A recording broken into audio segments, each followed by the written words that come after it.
था, उसमें पहला क्वेश्चन था explain the exception to the Turquand's rule as envisaged under companies act 2013। Sir 7 नंबर के लिए सवाल। सबसे पहले तो भले ही इन्होंने एक्सेप्शन पूछे हैं, लेकिन सर क्योंकि सवाल 5 या 6 या 7 नंबर का है, तो हमको पहले टर्कन रूल एक शॉर्ट में एक्सप्लेन करना पड़ेगा। ये बात ध्यान रखिएगा, क्योंकि बहुत ज्यादा नंबर के लिए क्वेश्चन है ये।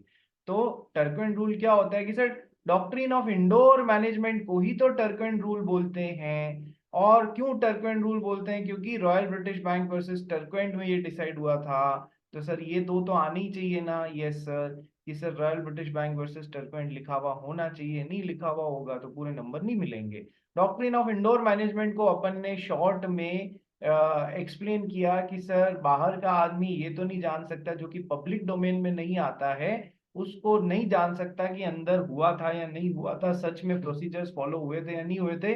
तो वो ये मान के चल सकता है कि सही में अंदर ढंग से प्रोसीजर्स फॉलो हुए होंगे, दैट इज, और सारा काम ढंग से किया गया होगा। यदि इंफॉर्मेशन पब्लिक डोमेन में है तो उसको फिक्र करने की जरूरत है, तब उसकी जिम्मेदारी बनती है कि वो पब्लिक डॉक्यूमेंट्स को देख के समझ के जाए। पर यदि इंफॉर्मेशन पब्लिक डोमेन में है ही नहीं, तो फिर उसको फिक्र करने की कोई जरूरत नहीं है। अबाउट द इंटरनल अफेयर्स वो मान के चलेगा कि हो सकता है। नाउ कि हो चुके हैं सही में, पूरे अच्छे से प्रोसीजर्स फॉलो हुए हैं। Now exception to doctrine of indoor management की सर 3 एक्सेप्शन थे, तीनों को लिखना था, थोड़ा थोड़ा समझाना था, और उनसे रिलेटेड जो भी केस लॉस थे कोई भी एक आध मेंशन कर देते। यस सर, कि सर एक्चुअल या कंस्ट्रक्टिव नॉलेज ऑफ इरेगुलरिटी है, या तो सही में नॉलेज है, या फिर हम ये मान के चल सकते हैं, कंस्ट्रक्टिव नॉलेज मान के चल सकते हैं कि भाई यदि कंपनी का डायरेक्टर ही कंपनी के साथ में डील कर रहा है, तो हम ये कंस्ट्रू या कंस्ट्रक्ट कर सकते हैं या नहीं कि हाँ उसको इंटरनल नॉलेज होगी इरेगुलरिटी की, यदि सही में काम पूरा नहीं हुआ है तो फिर वो डॉक्ट्रिन ऑफ इंडोर मैनेजमेंट का फायदा नहीं ले सकते। सर कोई भी एक आध केस मेंशन कर देना, सस्पिशन ऑफ इरेगुलरिटी की सर काम होना चाहिए था। इरेगुलरिटी के लिए शक करने की बिना मिल रही थी अपने को, लेकिन सस्पिशन जो इरेगुलरिटी का हो रहा था आपने उसकी तरफ ध्यान ही नहीं दिया। You have been lethargic in doing your work. तो आपको ऐसे आदमी को कभी भी इनाम नहीं दिया जाता है जिसको शक होना चाहिए था, लेकिन वो चुपचाप बैठे रहा कि अपने को तो डॉक्ट्रिन ऑफ इंडोर मैनेजमेंट का इम्यूनिटी मिली हुई है। नहीं, ऐसा नहीं हो सकता। Anand Bihari Lal versus Dinshaw and company, या फिर Houghton and company versus northern Lowe and Wills limited. Sir forgery, sir forgery के केस में बाहर वाला भी इफेक्ट होता है और कंपनी भी इफेक्ट होती है। Forgery is unauthorise change in written documents को फॉर्जरी बोलते हैं। फ्रॉड और फॉर्जरी अलग अलग होता है, ध्यान रखना, दोनों को इंटरचेंजेबली यूज मत करना। फ्रॉड अलग चीज होती है, फॉर्जरी अलग चीज होती है, ठीक है। तो forgery is unauthorise change in written documents. तो sir Ruben versus Great Fingall consolidated, जहां पर एक कंपनी सेक्रेटरी ने समझाना नहीं है, बस फॉर्जरी यदि अनऑथराइज चेंज हुआ है तो फिर उस केस में outsider doctrine of indoor management का फायदा नहीं ले सकता है। और बस एक छोटा सा Ruben versus Great Fingall Consolidated लिख दिया। सर मिल गए 7 में से 6 नंबर, क्या दिक्कत है? ठीक है, अब अक्षित का सर तुम्हारा डाउट बोलो, क्या हुआ? नहीं सर, वही पूछना था कि एक ही केस लॉ अगर लिखेंगे तो चलेगा ना। चलेगा चलेगा, कोई दिक्कत नहीं है, अनटिल एंड अनलेस कोई क्वेश्चन ही इस पे या इस पे अलग से नहीं आ जाए, ठीक है, तो फिर जो रिलेटेड केस लो है फिर वो मेंशन करना, ठीक है। यदि इसकी सिचुएशन का आ गया तो ये मत करके आ जाना, ठीक है। चलिए next second question. Second question से पहले थर्ड क्वेश्चन उठा लेता हूं। It is somewhat both semi case study based भी है और थ्योरेटिकल भी है, दोनों ही है। तो सर क्या था, पैसिफिक प्राइवेट लिमिटेड के एक कंपनी है, प्राइवेट कंपनी है, ध्यान रखना। अपने को आधे से ज्यादा आंसर्स तभी मिल जाएंगे यदि अपन अपने आंख नाक कान खुले रख के क्वेश्चन पढ़ेंगे। इस बार के क्वेश्चन पेपर में क्या हुआ, लंबी लंबी केस स्टडी दे दी जो 1.5 पेज चल रही है, ये 1 पेज चल रही है, फिर आधा पेज चल रही है, फिर लास्ट में क्वेश्चन पूछ रहे हैं 3। फिर बच्चा जब यहाँ पढ़ते पढ़ते क्वेश्चन तक पहुंचता है तब उसको ध्यान ही नहीं रहता कि यार इतने सारी चीजें मिला दी। जैसे कि कंपनीज एक्ट के इस बार के क्वेश्चन में 4 या 5 अलग अलग कंपनीज के बारे में कंसेप्ट घुसा दिए। डोरमेंट कंपनी क्या हुई, इनएक्टिव कंपनी क्या हुई, प्राइवेट कंपनी क्या हुई, गवर्नमेंट कंपनी क्या हुई, सर इतने पीएफआई क्या हुए। सर इतने सारी चीजों को लेके क्वेश्चन घुमा के फिर जो सवाल पूछे वो समझ ही नहीं पाया। तो पहले एंड में क्वेश्चन कभी ऐसा होगी, लंबी लंबी केस स्टडीज आ रही है, institute is changing it's pattern, institute अपना तरीका चेंज कर रहा है। पहले 3+2+2 की भरमार रहती थी, अब 7 नंबर का कर दिया। ठीक है, 3 4 5 6 7, सर सवाल एक ही कर दिया 3 की बजाय, तो सर क्या लंबा या फिर उसको प्रॉब्लमेटिक नहीं बनाएगा? सर बिल्कुल बनाएगा। इसलिए इंस्टीट्यूट जिस पैटर्न से काम कर रहा है, अपने को भी उस हिसाब से चेंज होने का पूरा प्रयास करना चाहिए। जिन लोग ने वीडियो ऑन नहीं किया है वो कृपया कर ले। ठीक है, तो सर 5 अलग अलग, मतलब ऐसे केस में क्या करना चाहिए अपने को कि सर लंबी केस स्टडी, सर पहले है ना, आप कोशिश करो कि क्वेश्चन पढ़ लो कि क्वेश्चन में पूछ क्या रहे हैं, फिर केस स्टडी पे आओ। फिर केस स्टडी पे आओ तो समझ में आएगा। अपन एक बार में पढ़ के निकालने की कोशिश कर लेंगे तो अपना समय बचेगा। अब जैसे अक्षित कासट और बहुत सारे लोग, जिया वोरा को कल प्रॉब्लम क्या हुई, अरे सर टाइम कम है, टाइम कम है, जबकि मैंने न्यूमेरिकली आपको प्रूव किया कि मैंने आपको 17 नंबर्स के लिए 30 मार्क्स 30 मिनट्स का समय दिया है। ठीक है, तो एक्स्ट्रापोलेट करो तो सर 34 मार्क्स के लिए 1 घंटा, तो करीब करीब आप समझ लो 100 नंबर के पेपर के लिए 3 घंटे का हिसाब ही बैठता है, करीब करीब। कोई एक आध मिनट 2 मिनट ऊपर नीचे हो गए तो अलग बात है। ठीक है, तो सर समय कम नहीं था, आपकी स्पीड कम रह गई थी। ऐसे ही क्वेश्चंस आएंगे एग्जाम में, ऐसे ही मतलब इसी टाइम लिमिट को ध्यान में रखते हुए ऐसे ही क्वेश्चंस आएंगे। तो सर हमको ये भी ध्यान रखना है, हम वहां सोचने में समय खराब नहीं कर सकते, या बार बार केस स्टडी को पढ़ने में समय खराब नहीं कर सकते। 2 बार पढ़ लिया, लो you are out of league. तो सर तरीका, पहले क्वेश्चंस पढ़ लो कि क्या पूछ रहे हैं, उस हिसाब से केस स्टडी को पढ़ना। ठीक है, क्या ये बात दिमाग में फिट हो गई? ये सर ये समय बचाने का तरीका है। और यदि मैंने आपको कहा था कि केस स्टडी बेस्ड क्वेश्चंस को हमेशा 3 तरीके, 3 उसमें अटेम्प्ट करो, क्या कि sir part 1 provision and analysis, part 2 facts of the case, and part 3 conclusion. किया कितने लोगों ने इस तरीके से अटेम्प्ट? कासट जी किया या भूल गए? सर मतलब ऐसा हेडिंग्स नहीं दिया बट लिखा है ऐसे। ओके, नो प्रॉब्लम, हेडिंग्स भी दे दोगे तो अच्छा रहेगा। हेडिंग्स भी दे दोगे तो अच्छा रहेगा, नहीं भी किया और पैटर्न ये ऑप्ट किया तो ठीक है। कभी लगे कि यार टाइम फेल हो जाएंगे, टाइम मार जाएगा अपने को, तो सर ये वाला हिस्सा गायब कर देना। कभी अपने को लगेगा कि टाइम अपने को मार रहा है, तो सर क्या करोगे, इसको खाने की वो आप प्रयास करोगे। बात समझ आ गई? Yes sir. सर इससे ज्यादा अब एक टीचर क्या गाइड करेगा कि पहले क्वेश्चंस पढ़ लो, फिर उसके बाद में केस स्टडी पढ़ना, तो एक बार में पढ़ के अपन निकाल लेंगे, समझ आ जाएगा अपने को। नहीं तो केस स्टडी पढ़ोगे, क्वेश्चंस पढ़ोगे, वापस केस स्टडी पढ़ोगे, लग गया double time. Yes sir. Sir second ये, थर्ड ये, सर एग्जामिनेशन कितने घंटे का होता है? कि सर 3 घंटे का होता है। कब होता है? कि सर 2 से 5 का होता है। अभी तक का पैटर्न यही रहा है, तुम्हारे टाइम पता नहीं, टाइम चेंज करते तो अलग बात है, बाकी अभी तक का पैटर्न यही रहा है। सर क्या करना है कि सबसे पहले तो अपने आप को इस उसमें ढालो पैटर्न में कि 12 बजे से लेके 5:30 बजे तक तुम दिन में सबसे ज्यादा एक्टिव रहो। अपने आप को किस पैटर्न में डालोगे कि सर दिन के 12 बजे से शाम को रोज क्या, कई बच्चे क्या करते हैं 2 से 5 सो जाते हैं, या 2 से 5 के बीच में सो जाते हैं।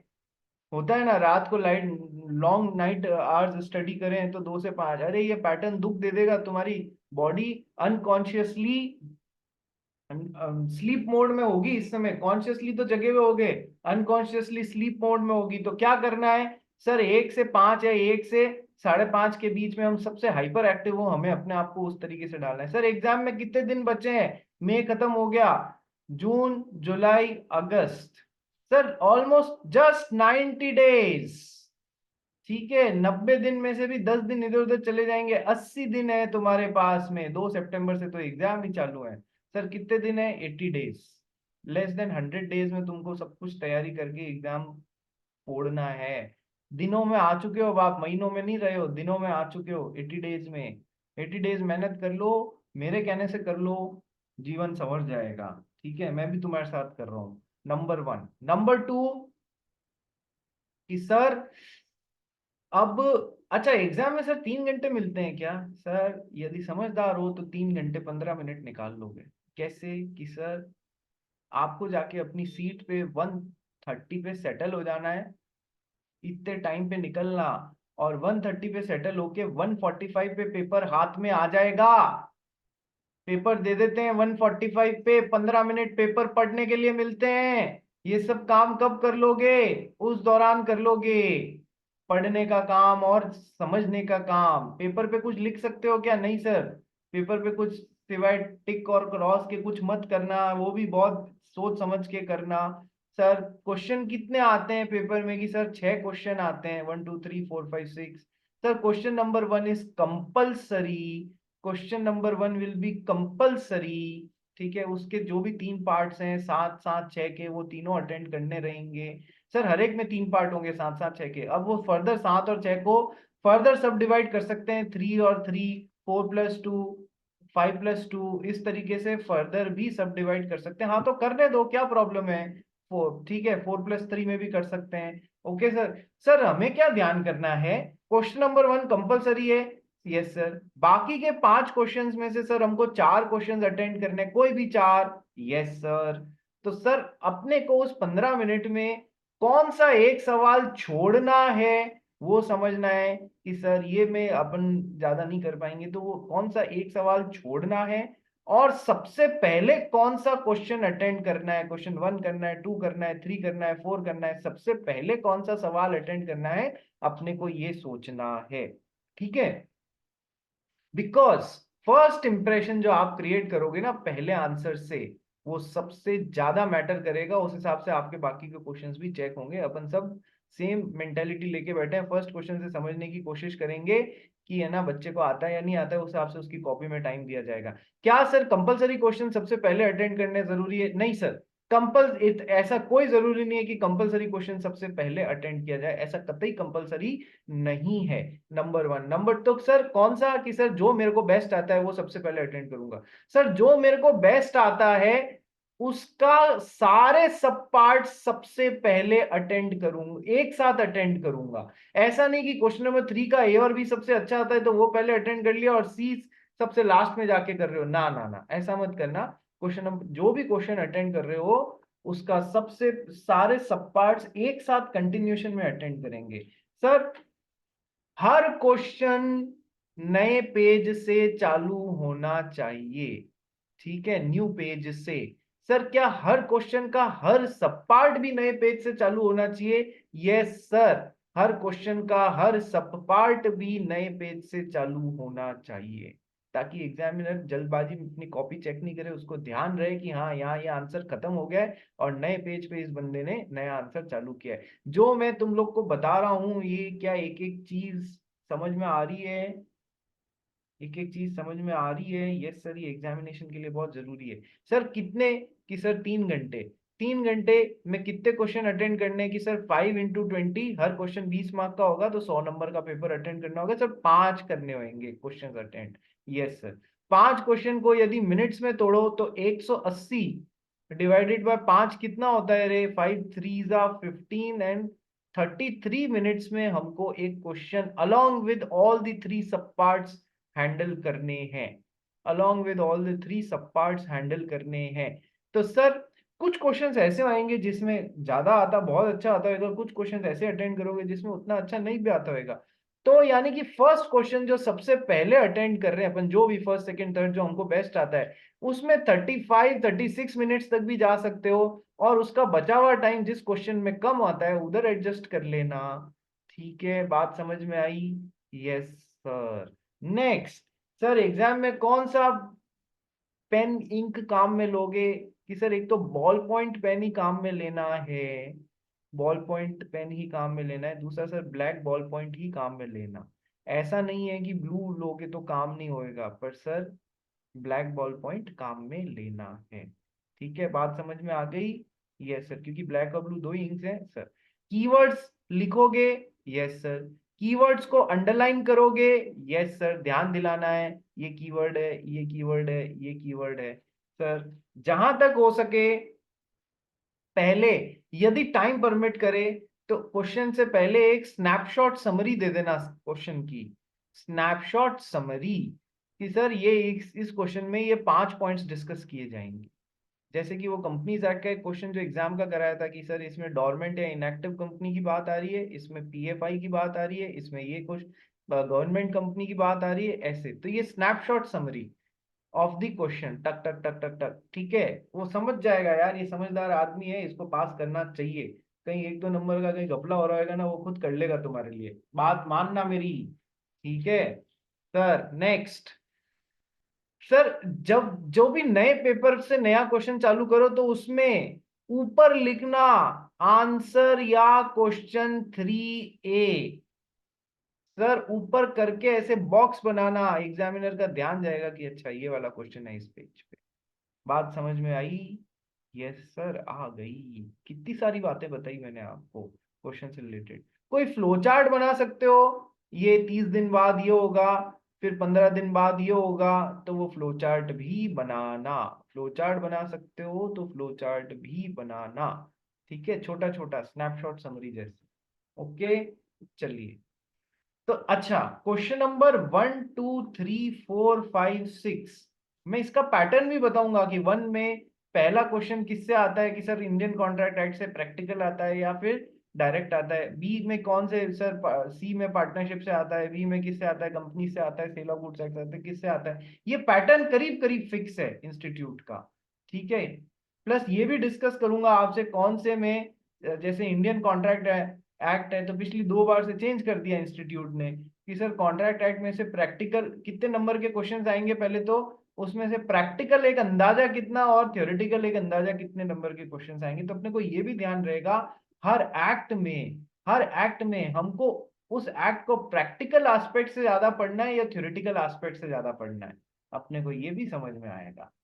बात समझ में आई? Yes sir. अच्छा, जो छठा क्वेश्चन है तुम्हारे, उस छठे क्वेश्चन में एक ऑप्शन, छठे क्वेश्चन के एक पार्ट में, चाहे ए अभी मेरे को याद नहीं आ रहा है, बी में है शायद, एक ऑप्शन मिलेगा, या तो ये बी में ये वाला अटेंड कर लो या फिर ये वाला अटेंड कर लो। बी में वहां तक भी एक ऑप्शन दिया जाता है पहले, मतलब ऑप्शनल में भी छठे में भी एक ऑप्शन और दिया जाता है कि इसमें ये वाला अटेंड कर लो या ये वाला अटेंड कर लो, और ए और बी तो, ए और सी तो अटेंड करने ही करने हैं। तो यानी कि चॉइसेस की कोई कमी नहीं है, हमको इंटेलिजेंटली काम करना है। करना वर्ड समझ में आ रहा है या नहीं आ रहा है? करना वर्ड हाँ सर। समझ में आ रहा है तो फिर ये क्यों नहीं समझ में आ रहा है कि वीडियो भी ऑन रखना चाहिए? खुशी, तो 2 मिनट करती हूँ।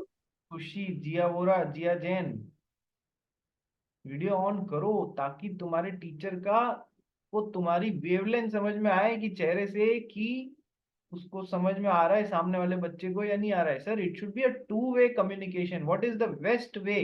सर टू वे, जहां दोनों लोगों को बोलने का मौका मिले, दोनों लोगों से एक दूसरे के सामने को कम्युनिकेट हो। तुम क्या कर रहे हो, इसे वन वे कम्युनिकेशन बना दे रहे हो।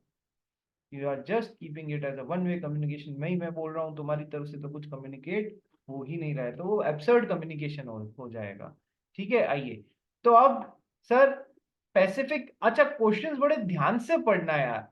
प्राइवेट कंपनी है या पब्लिक कंपनी है, इससे बहुत फर्क पड़ जाएगा तुम्हारे आंसर्स पे, काफी क्वेश्चंस ऐसे आते हैं। So Pacific private limited private company है, 9 डायरेक्टर्स हैं उसके बोर्ड ऑफ डायरेक्टर्स में। बोर्ड बैठता है ना पूरा, बहुत सारे डायरेक्टर्स का मिलके एक बोर्ड बनता है, तो बोर्ड ऑफ डायरेक्टर्स कितने हैं कि सर 9 है इसमें। कंपनी के दो होते हैं, कंपनी के एक तो मेमोरेंडम ऑफ एसोसिएशन होता है और एक आर्टिकल ऑफ एसोसिएशन होता है। यस सर, दो कॉन्स्टिट्यूशनल डॉक्यूमेंट्स है, चार्टर डॉक्यूमेंट्स हैं। Yes sir. तो आर्टिकल ऑफ एसोसिएशन क्या होता है, कंपनी की इंटरनल वर्किंग प्रोसीजर कैसे चलेगा कि सर ऐसे ऐसे गाइडलाइन से चलेगा, डायरेक्टर के पास इतनी पावर होगी, डायरेक्टर में कोरम इतना बैठेगा, वगैरह वगैरह। सर इंटरनल कहाँ, EOA में। So the company's article of association currently state that quorum for the board meeting shall be 1/3 of the total strength। Total strength कितनी है सर, मान लो अभी 9 है तो इसका 1/3 यानी कि 3, या फिर 2 directors, whichever is higher, कि सर दो या फिर जितने भी डायरेक्टर्स हैं उसका 1/3, इनमें से जो भी ज्यादा हो वो कोरम होना चाहिए मीटिंग का, मिनिमम उतने लोग प्रेजेंट होने चाहिए, इतने directors meeting board of directors की मीटिंग हो उसके लिए मिनिमम इतने जने तो होने ही चाहिए, that is what is quorum for the board meeting. Okay sir, इसमें से जो भी ज्यादा हो वो होगा, ऐसा एओए में लिखा हुआ है सर, इंटरनल वर्किंग प्रोसीजर है, एओए में दिया हो सकता है। आगे क्या बोलती है, company now intends to amend this article to specify that the quorum for board meeting shall be 1/3 of the total strength or 4 directors whichever is higher। Company ये करना चाहती है जो भी स्ट्रेंथ है उसका 1/3 और 4 whichever is higher। सर तो 9 का 1/3 3 और 4, तो हायर कौन सा हो जाएगा 4। भविष्य में डायरेक्टर्स 12 भी तो हो सकते हैं, तो तब इसका क्या इफेक्ट पड़ेगा कि सर 4 और 4 विच एवर इज हायर, अरे तो दोनों सेम ही है। भविष्य में हो सकता है कि सर डायरेक्टर्स 15 भी हो जाए, तो सर 5 और 4 विच एवर इज हायर, तो सर 5। तो सर लैंग्वेज से एग्जीक्यूशन पे फर्क आ जाएगा कि किस तरीके से काम होना है। ठीक है सर, कंपनी ऐसा करना चाह रही है कि सर 1/3 और 4 whichever is higher. Now advise the company on the procedure for including the entrenchment provision in its articles. ये बड़ी धांसू और घमासान चीज है, एंट्रेंचमेंट प्रोविजन इस बारे में कैसे डाला जाए in accordance with companies act. Would your advice differ if the company were a public company, ये प्राइवेट की बजाय पब्लिक होती। तो सर क्वेश्चन क्या पूछ रहा है, इतनी बकवास करने के बाद में क्या पूछ लिया कि सर ये इस मामले में एंट्रेंचमेंट प्रोविजन डालना है, तो वो कैसे डाला जाएगा। यानी कि हमने जो पढ़ा उससे तो कोई मतलब ही नहीं रहा कि सर एक कंपनी में एंट्रेंचमेंट प्रोविजन डालना है इस बारे में। तो प्रोसीजर क्या है एंट्रेंचमेंट प्रोविजन डालने का एक प्राइवेट कंपनी में, सबसे पहले एंट्रेंचमेंट प्रोविजन होता क्या है। ऐसे बहुत क्वेश्चंस आए हैं जहां पर पूरी इस बार कहानी गा दी 1.5 पन्ने की, और 1.5 पेज के बाद में जो 3 सवाल पूछे ना, वो तुम बिना उस 1.5 पन्ने को पढ़े भी आंसर कर सकते थे। They are just trying to kill your time, try to be smart, try to be smart. तुम वो डाल डाल तो हम पात पात, हिंदी में सुना है, तुम डाल डाल फुदक रहे हो तो हम पात पात और आगे फुदकेंगे, हम तुमसे पास होना जानते हैं। तो ट्राई टू बी स्मार्ट, पहले क्वेश्चंस पढ़ लो, क्वेश्चन पढ़ने में समझ में आ जाता है। सेक्शन 8 कंपनी के में एक पार्टनरशिप फर्म मेंबर हो सकती है क्या, अरे बिना पढ़े इसको भी आंसर कर सकते थे, हाँ हो सकती है या नहीं हो सकती है। ठीक है, तो सर क्या पूछ रहे हैं कि सर कंपनी में एंट्रेंचमेंट प्रोविजन आर्टिकल्स में कैसे डाले जाएंगे। Sir what are entrenchment provisions, entrenchment provisions क्या होते हैं बताइए, एंट्रेंचमेंट प्रोविजंस क्या होते हैं कासट जी बताइए। सर यही तो कल फंस गया था। यही तो आ, पहुंच गए थे सर। सर एंट्रेंचमेंट प्रोविजंस वो होते हैं जो कंपनी को या तो बनाते समय डाले जाते हैं, या तो बनाते समय डाले जाते हैं या फिर बाद में अमेंडमेंट करके डाले जाते हैं एमओए या यूए के। Yes sir.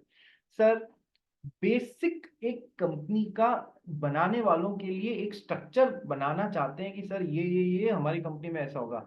सर क्या उसको चेंज किया जा सकता है एमओयू को। सर बहुत इजी है, जो नॉर्मल चीजें हैं वो तो सर ऑर्डिनरी रेजोल्यूशन में कंपनी के 50% लोग भी मान ले तो चेंज हो जाएगा, और बहुत बड़ी चीज है तो स्पेशल रेजोल्यूशन में 75% अमेंडमेंट करके भी उस चीज को चेंज कर सकते हैं। लेकिन यदि आप चाहते हैं नहीं ये पॉइंट ऐसा होना चाहिए जिसको लेके कंपनी भविष्य में आसानी से चेंज नहीं कर सके, तो फिर उसके लिए इनसे भी स्ट्रिंजेंट नॉर्म लेके आते हैं कि इस पॉइंट को चेंज करना है तो फिर और ज्यादा स्ट्रिंजेंट तरीके से चेंज होगा। कैसे कि सर प्राइवेट कंपनी में एंट्रेंचमेंट प्रोविजन कैसे डाले जा सकते हैं कि सर या तो कंपनी बन रही है तभी डाल दो, या फिर कंपनी को 100% शेयर होल्डर्स मानेंगे यदि, तो फिर वो एंट्रेंचमेंट प्रोविजन कंपनी में इंक्लूड किया जा सकेगा कि कंपनी के यदि बनाते समय नहीं और बाद में डाल रहे हो तो 100% शेयर होल्डर्स मान रहे हैं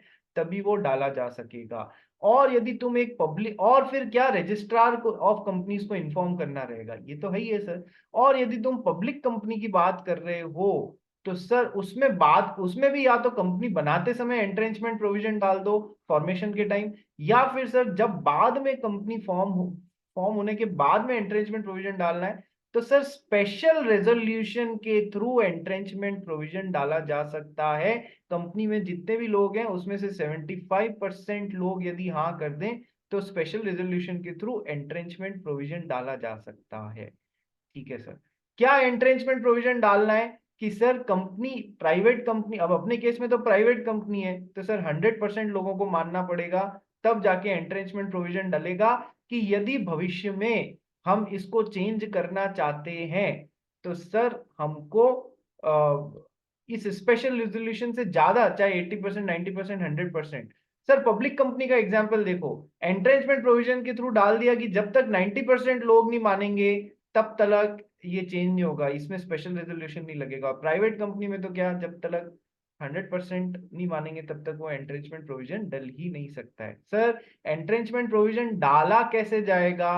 sir provision for entrenchment shall be made only either on the formation of the company और by amendment in the articles। बाद में बन गई है तो फिर अमेंडमेंट करेंगे। agreed to by all the members of the company in case of a private company। Sir 100% लोग मानेंगे तो ही एंट्रेंचमेंट प्रोविजन डल सकता है। और यदि पब्लिक कंपनी है तो एंट्रेंचमेंट प्रोविजन कैसे डल सकता है कि सर स्पेशल रेजोल्यूशन के थ्रू डलेगा। नाउ एंट्रेंचमेंट प्रोविजंस के बाद में क्या होगा सर? सर एंट्रेंचमेंट प्रोविजन का रजिस्ट्रार ऑफ कंपनीज को भी तो अपडेट करना पड़ेगा आपको। ठीक है, जब भी बनाया चाहे फॉर्मेशन पे या अमेंडमेंट पे, कंपनी नोटिस देगी रजिस्ट्रार को कि सर हमने एंट्रेंचमेंट प्रोविजन डाला है। तो सर अपने केस में कैसी कंपनी है? पैसिफिक प्राइवेट लिमिटेड है। ठीक है सर। तो sir with the consent of all the members ये एंट्रेंचमेंट प्रोविजन डाला जाएगा। अच्छा सर आप इतनी देर से एंट्रेंचमेंट एंट्रेंचमेंट एंट्रेंचमेंट होता क्या है? सर नॉर्मली तो 75% स्पेशल रेजोल्यूशन के साथ में ही हम चीजों को अमेंड करते हैं, पर प्राइवेट कंपनी और एंट्रेंचमेंट प्रोविजन डालना है तो सर 100% लोग मानेंगे, और पब्लिक कंपनी है तो अभी भी स्पेशल रेजोल्यूशन के थ्रू डाल सकते हैं। सर एंट्रेंचमेंट होता क्या है कि यदि हम 1/4 ऑफ द डायरेक्टर, 1/3 और ये इसको कोई चेंज नहीं कर सके, और 4 विच एवर इज हायर, इसको कोई भविष्य में इजीली चेंज नहीं कर सके, इसलिए एंट्रेंचमेंट प्रोविजन डालते हैं। एंट्रेंचमेंट प्रोविजन का मतलब होता है स्पेशल रेजोल्यूशन से भी ज्यादा हैवी चीज। जब तक 90% लोग नहीं मानेंगे तब तक हम नहीं, तब तक हम चेंज नहीं होने देंगे, या जब तक 100% लोग नहीं मानेंगे, जब तक 80% लोग नहीं मानेंगे। यानी कि आप स्पेशल रेजोल्यूशन से भी हैवी अमेंडमेंट करने का उसमें ऑप्शन डाल रहे हो। तो ये होता है एंट्रेंचमेंट प्रोविजन कि आप उस बेसिक, उस पॉइंट, उस स्ट्रक्चर के साथ में छेड़छाड़ नहीं कर पाओ। अब पॉइंट समझ में आया? एंट्रेंचमेंट प्रोविजन पब्लिक और प्राइवेट में कैसे डलता है? रजिस्ट्रार को इन्फॉर्म करना रहता है। Yes sir. पब्लिक में 100%, सॉरी पब्लिक में 75% स्पेशल रेजोल्यूशन, और पब्लिक में, प्राइवेट में 100% लोग जब तक नहीं मानते तब तक एंट्रेंचमेंट नहीं डल सकता। एंट्रेंचमेंट क्या होता है सर? बहुत डिफिकल्ट बना देते हैं उस पॉइंट को चेंज करना, जब तक इतने इतने लोग नहीं माने तब तक। ठीक है। Yes sir. क्या एंट्रेंचमेंट प्रोविजन समझ में आ गए और कैसे डलता है? यस सर, ये भी समझ में आ गया। अब अपन आते हैं तीसरे क्वेश्चन की तरफ, दैट इज बताइए, explain the concept of a small company. सबसे पहले तो पूछा है कि 7 नंबर का क्वेश्चन है कि सर सबसे पहले बताओ स्मॉल कंपनी क्या होती है, फिर state with reasons whether the following companies can be treated as a small company with respect to Companies Act 2013। जिया वोरा कहां पर है? दिख नहीं रही है जिया वोरा। हाँ सर मैंने फोन से लॉगिन किया क्योंकि कल भी उसमें आवाज नहीं आ रही थी ना, इसके लिए। अब मेरी बात सुन, जब यहाँ मैंने कल क्लियरली लिख दिया था स्टेट विद रीजंस, कारण समेत बताओ ये कंपनियां छोटी कंपनियां होंगी या नहीं होंगी, तो फिर कल तूने क्यों पूछा सर केवल यस या नो लिख दूं या कारण भी बताऊं? यस या नो नहीं, मतलब ऐसे नहीं बोली थी यस या नो, मैं बोली थी कि इधर लिखते हम ये स्मॉल कंपनी है कि नहीं, और फिर उसका नॉर्मल मतलब स्मॉल कंपनी अपन कैसे बोलते कि, तो मेरे को लगा कि अपन ने एक्सप्लेन तो किया है ना हम लोग ने ऊपर कि स्मॉल हम्म कंपनी अपने बोला था, तो हम्म उसके लिए मैंने ऐसा लिखा था। हम्म। यदि अपन किसी स्टूडेंट को बोलते हैं तू नालायक है, तो नालायक के साथ में उसका रीजन भी बताना पड़ता है ना, क्यों तू नालायक है। ठीक है, उसी तरीके से यदि तू किसी स्मॉल कंपनी के लिए बताना चाहती है कि ये स्मॉल कंपनी नहीं है तो क्यों नहीं है। ठीक है तो फिर सारी चीजें मैच कर रही है उसमें, तो फिर कोई प्रॉब्लम ही नहीं है। ठीक है। चल नंबर 1। नंबर 2 आइए। अच्छा तुम्हारे लिए, तुम्हारे अटेम्प्ट के लिए, सितंबर अटेम्प्ट के लिए मैंने बताया था कि स्मॉल कंपनी की डेफिनेशन में अमेंडमेंट आएगा ही आएगा। याद है ये बात या नहीं याद है? 100% जो अभी लिखी हुई है उसके अलावा आएगा ही आएगा, ये अवश्यंभावी आना चाहिए, 99.99% आना ही चाहिए। तो सर स्मॉल कंपनी की डेफिनेशन क्या लिखी है तूने जिया बोरा? क्या बोल रहे हो सर? क्या पूरी रामायण खत्म हो गई और पूछती है राम कौन है सर, बताना सर। अरे बोलती हूँ, मैंने स्मॉल कंपनी में लिखा था according to section 2 of 85 of the Companies Act 2013, a small company means a company other than a public company. Its paid up capital is not more than 4 crores and turnover is not more than 40 crores and should not be section 8 company holding a subsidiary company. ठीक है, काफी कुछ लिख दिया। पर sir अक्षित caste, मुझे ये बताओ, जब मैंने कहा था कि 4 करोड़ और 40 करोड़ जो अभी है, उसके बाद में तुम्हारे लिए ये लिमिट्स चेंज होने वाली हैं, ठीक है? क्या बताया था कि ये 4 करोड़ और 40 करोड़, 10 करोड़ और 100 करोड़। 10 करोड़ और 100 करोड़ हो गया है। वोरा जी मेरी बात ध्यान से नहीं सुनते हो आप क्लास में। आप सोचते हो कि बाद में हम कवर कर लेंगे, कभी क्लास में नहीं भी आए हो या आए हो पर आपने ध्यान नहीं दिया इस बात पे, तो आप मेहनत करके भी नंबर लाने से रह जाओगे बेटा। यही तो फर्क आएगा कि आप क्लास में और दिमाग से कितने एक्टिव हैं। मैंने कहा था तुम्हारे लिए अमेंडमेंट आएगा, और ये जो 4 और 40 है, ये 10 और 100 होने वाला है, ठीक है? सर पेड अप कैपिटल कितनी, कि सर 10 करोड़ तक चल जाएगी, और having a turnover of 100 crore तक चल जाएगा। अच्छा, इसमें बीच में और है या एंड है? दोनों एंड। बातें पूरी होनी चाहिए या और होना चाहिए? एक भी होगा तो भी कर लेंगे। दोनों। मार तो नहीं खा गए हो आप लोग इस मामले में? वापस चलो कंपनी एक्ट खोल के देख लेते हैं। ओ,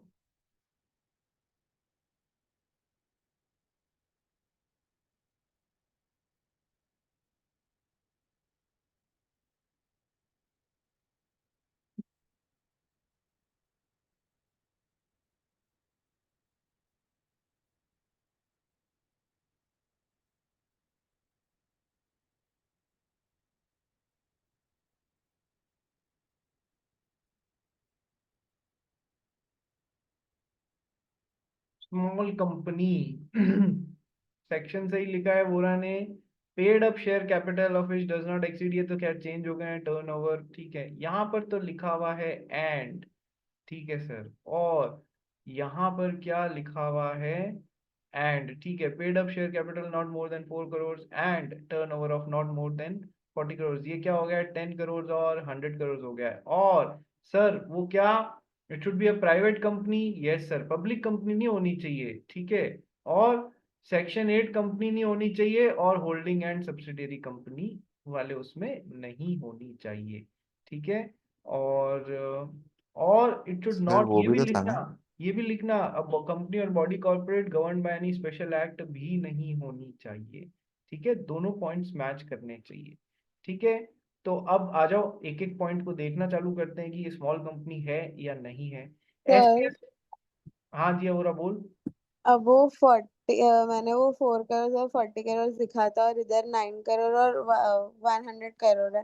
तेरे तो सारे फिर आंसर अभी चेंज हो जाएंगे, सारे आंसर खोटे या सही जिस भी लिमिट है उस हिसाब से हो जाएंगे। देख मैं क्यों पहले से बता रहा हूँ, 100% इस बार का जो आरटीपी आएगा ना उसमें आना चाहिए। नहीं आता है तो ये एक सरप्राइज होगा, क्योंकि लिमिट्स में कब चेंज हो गया है सर? दिसंबर 2025 में चेंज हो चुका है। तुम्हारे लोगों के जनरली एक ये बिना कहा एक रूल होता है कि जो 6 महीने पहले तक के अमेंडमेंट्स होते हैं ना, वो सब उस अटेम्प्ट में डाल दिए जाते हैं। तुम्हारा अटेम्प्ट कब है?